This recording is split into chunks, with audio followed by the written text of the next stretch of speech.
अस्सलामुअलैकुम। આજે આપણે બનાવે છે એક નમકીન ડિશ।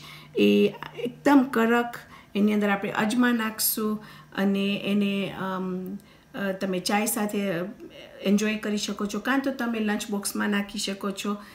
એકદમ સ્વાદિષ્ટ થાય છે આ ડિશ। તો ચાલો આપણે શરૂ કરીએ। હું તમને બતાવું કે આપણે કઈ વસ્તુની જરૂર। બાંધવા માટે આપણા પાસે અહીંયા છે 2 કપ લોટ। દોરું લોટ છે, માયદા જસ્ટ પ્લેન લોટ છે। અહીંયા છે મારી પાસે 1.5 કપ અજવાઈન ના દાણા। હવે તમને જો અજવાઈન ના વાપરો હોય તો તમે જીરું વાપરી શકો છો, કાં તો કલોંજી વાપરી શકો છો। પણ એટલું જ કે તમે જરાક એને ફ્રાય પેનમાં નાખીને એને જરાક ટોસ્ટ કરજો, કે શું બધું જે તેલ ને અંદર એનું જે ખાસ સ્વાદ જેની અંદર છે એ ફાઇન રીતે નીકળે, તો એકદમ એનું સ્વાદ ફાઇન થાય છે। અહીંયા છે મારી પાસે 1 ચમચી હિમાલયન સોલ્ટ, કારણ કે એકે પણ નિમક તમને વાપરવું હોય। અહીંયા છે મારી પાસે 2 ચમચા જૈતૂનનું તેલ।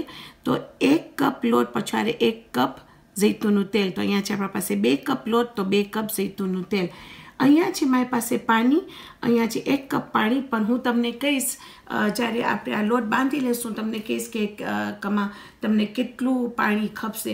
પણ જે પણ આ બનાવશે જરાક પાણી ઓછું કે વધારે તમને નાખવું ખપશે, કારણ કે બધાયનું લોટ જરાક જુદું હોય છે। તો ચાલો આપણે લોટ બાંધવાનું શરૂ કરીએ।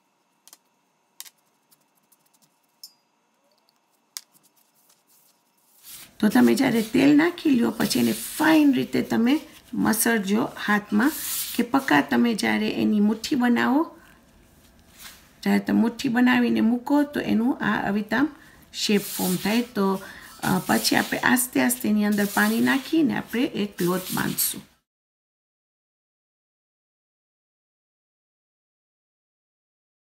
તો તમે જોશો કે અહીંયા લોટ બાંધી લીધી છું આપણું। આમાં હું વાપરી 3/4 કપ પાણી। અને હવે આપણે એને તમે જોશો કે આપણો આ લોટ નથી બહુ કઠણ ને નથી બહુ પોચું। તો હવે આપણે એને ઢાંકીને રાખી દઈશું લગભગ 20 મિનિટ માટે। આવીને હું તમને બતાવીશ કે આપણે પછી શું લોટ તૈયાર છે। હવે આપણે એને સાવ નાના નાના ગોળા કરશું। પછી આપણે લગભગ 3 થી 4 ઇંચનું આપણે એના ગોળા બનાવશું ને આપણે પૂરી બનાવશું। પછી હું તમને દેખાડીશ કે આપણે કેવી રીતે આને વાળશું। તો હવે તમે નાના નાના એના આવી રીતે આપણે ગોળા બનાવશું કાપીને। પછી અવિતામ કરી પછી તમારા હાથમાં લઈને આપણે અવિતામ કરી અને અવિતામ એને આટલા ગોળા બનાવશું। હું તમને કહીશ કે 2 કપમાં કેટલા નીકળે। હવે આમાંથી લગભગ તમે એમ સમજો કે 28 નીકળશે। અને આપણે હવે એને લઈ અને ફાઇન સાવ પાતળી પૂરી વણશું। આની ઉપર આપણને લોટ કે કાંઈ છાંટવાની જરૂર નથી। અવિતામ કરીને લગભગ 3 થી 4 ઇંચ જેટલી આપણે એને પાતળી પૂરી વણશું। જેટલું તમે એને ગોલ કરી શકો એટલું બહેતર છે। તો શું આપણું આ ફાઇન રીતે કડક થશે।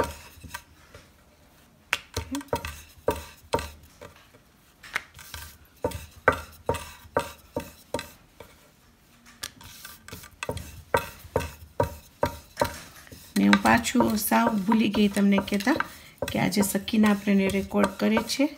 સો થેન્ક યુ સકીના। ઓકે, પછી એક વખત આપણી ફાઇન પૂરી અવિતામ થઈ જાય પાતળી, પછી તમે લઈને એક ફોર્ક સાથે અવિતામ એને ઠંડા કરી નાખજો। આ ઠંડા આપણે શેના માટે કરીએ છીએ કે આપણી પૂરી આપણને નથી ખપતું કે આ પૂરી ફૂલે તેલમાં તરવાટાને। પછી પાછું આપણે એને અવિતામ વાળશું। પછી આપણે પાછું એને થોડાક ઠંડા કરશું આગળ અને પછવાડે। પછી જો તમને ખપતું હોય તો તમે એની અંદર એક લવિંગ નાખી શકો છો અવિતામ, કાં તો તમે એને આમ જ પણ રાખી શકો છો, જેમ તમને ગમે એવી રીતના। ઓકે, તો આટલો આપણે હજી એક કરીએ પછી હું બધી ખલાસ કરી હું તમને બતાવીશ પછી કે આપણે એને કેવી રીતે તળશું। આ એકદમ ફાઇન છે। આપણને ભાતામાં કોઈને કાંઈ દઉં હોય તો આ બહુ જ ફાઇન લાગે છે। તમને બચાવને જો 1-2 લંચ બોક્સમાં કે ધણીને લંચ બોક્સમાં નાખી દઉં હોય તો એ પણ ફાઇન ને ખાસ કરીને તો ચાય સાથે ખાવાની એકદમ મજા આવે છે। આ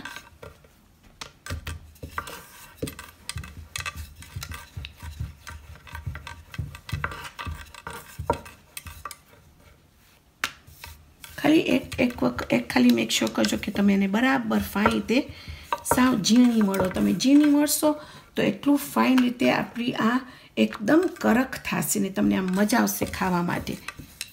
ઓકે, તો તમે જોશો તો કાફી હું એને આમ ફાઇન રીતે કરી નાખી છું પાતળી. ઓકે, પછી આપણે ફોર્કથી લઈને પાછું આપણે આપણા ઠંડા કરશું.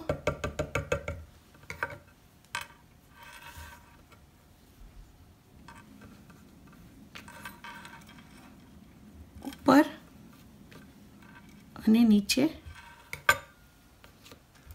ને પછી આપણે લવિંગ લઈને પાછું એને આતા વચમાં નાખશું. ઓકે, તો હવે હું આ બધા ખલાસ કરી આવીને હું તમને બતાવીશ કે આપણે કેવી રીતે આને તળશું.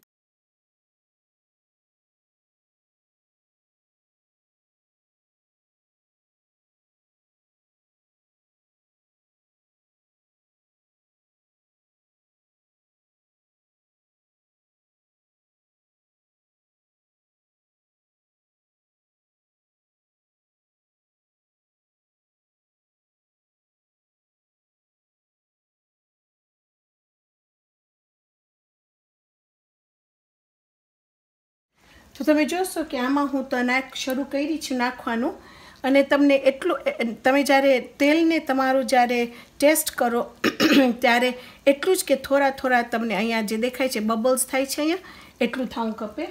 તો બહુ તેલ બહુ ગરમ હોવું ખપે, ન બહુ ઠંડુ હોવું ખપે.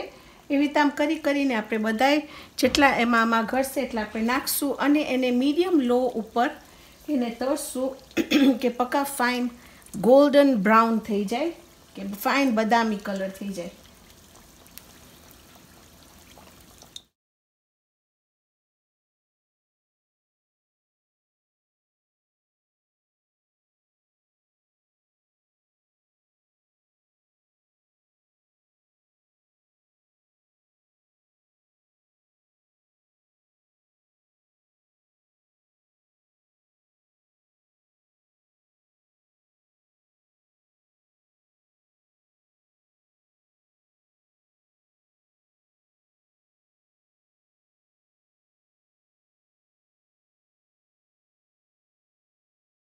તમે જોશો કે અહીંયા ફાઇન બદામી કલર થઈ ગયા છે. અને મને ધોરા ના ગમે કાઢું, મને ગમે કે જરાક ફાઇન બદામી કલર હોય ને. બસ એને આપણે કાઢીને આપણે પેપર ટાવલ ઉપર એને રાખશું કે જે એક્સ્ટ્રા આપણું તેલ હોય એ નીકળી જાય. અને પછી હું બધા તરી લઈશ. એક વખત આ ફાઇન રીતે જરાક ઠંડા થઈ જશે પછી આવીને હું તમને બતાવીશ કે એનું કડક કેવી તામ છે, એનું સ્વાદ કેવી તામ છે. કે હું તમને એકદમ કડક થયા છે આપણા નમકીન છે. એનો સ્વાદ પણ એકદમ ફાઇન છે, કારણ કે મને જીરુંના બદલીમાં જરાક વધારે અજવાઈન ગમે છે. અને ખાવામાં ચાય સાથે કડક છે પણ કઠણ નથી, તો એકદમ સ્વાદિષ્ટ થયા છે. તો પ્લીઝ તમે આ ટ્રાય કરજો. આ રેસિપી તમે મારા રમદાનમાં પણ બનાવી શકો છો. આ તમે ચાય સાથે રાતના ખાઈ શકો છો. તો આજે બનાવ્યા છે આપણી નમકીન. ચાલો આવતી વખતે આપણે બીજી જબરદસ્ત રેસિપી બનાવશું. તો ત્યાર સુધી ખુદાહાફિઝ.